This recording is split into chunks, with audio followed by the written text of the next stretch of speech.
adalah mulia, ya jangan kita rendahkan.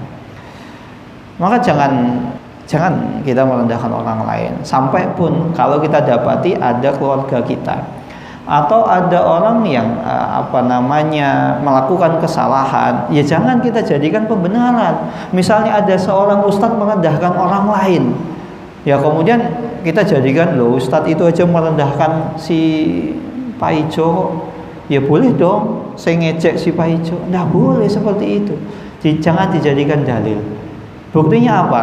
Suatu ketika Rasulullah SAW itu pernah menegur Aisyah radhiyallahu taala anha. Padahal Aisyah itu adalah istri Nabi yang paling beliau cintai. Dan ada yang mengatakan Aisyah ini adalah perempuan yang paling mulia sebelum adanya Khadijah. Perlu digarisbawahi. Karena ulama ini berbeda pendapat siapakah lebih mulia antara Khadijah dengan Aisyah.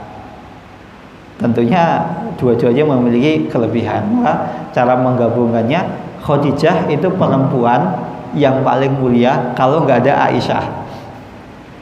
Begitu juga sebaliknya, Aisyah adalah perempuan yang paling mulia kalau nggak ada Khadijah.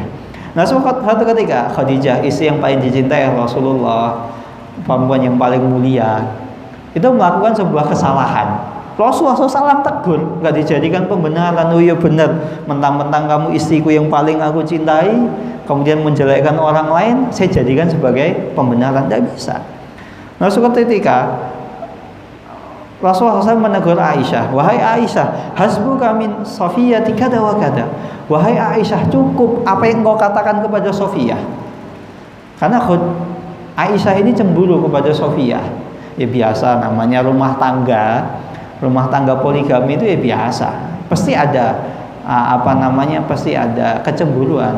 Maka tidak bisa dijadikan alasan poligami itu tidak bisa diterapkan. Karena apa? Akan terjadi kecemburuan. Tidak bisa. Semulia apapun Aisyah ya tetap cemburu. Karena itu kodrat seorang perempuan. Nah, kita kembali.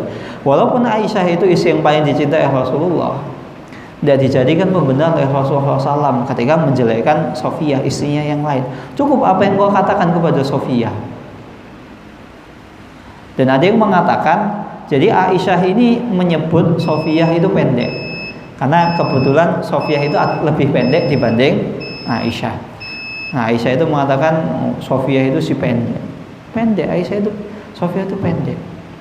Maka Rasulullah SAW mengatakan, cukup apa yang kau katakan. Laqad qulti kalimatan law muzijat bima il bahri lama zajathu. Wahai Aisyah, cukup apa yang engkau katakan, ucapanmu tadi, perendahanmu tadi, olok-olokmu kepada Safiyah, yang mana jika ucapanmu tersebut itu dicampur atau diletakkan di sebuah lautan, maka lautan yang tadinya itu asin jadi tawar. Begitu juga sebaliknya. Kalau ada misalnya lautan airnya tawar, jika olok-olokmu diletakkan di lautan tersebut akan asin semua. Ini menunjukkan apa? Menjelekkan orang lain itu bukan perkara yang ringan. Ucapannya simpel, kecil, tapi bisa dosanya itu besar di mata Allah Subhanahu wa taala, di sisi Allah Subhanahu wa taala. Maka faedah di sini, jangan pernah kita menjelekkan orang lain walaupun itu kita mengejeknya itu ya cuma sepele. Itu yang pertama. Yang kedua, kalau ada orang yang menjelekkan orang lain jadi orang yang mulia, jangan kita jadikan pembenaran. Ya kita katakan salah.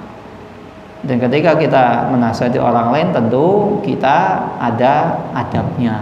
Jangan langsung gitu nunjuk salah. Nah, maka kesalahan itu tidak bisa dihadapi dengan kesalahan, tidak bisa. Kalau kesalahan dihadapi dengan kesalahan, yang terjadi adalah kesalahan yang double. Maka kesalahan dihadapi dengan cara yang bijak,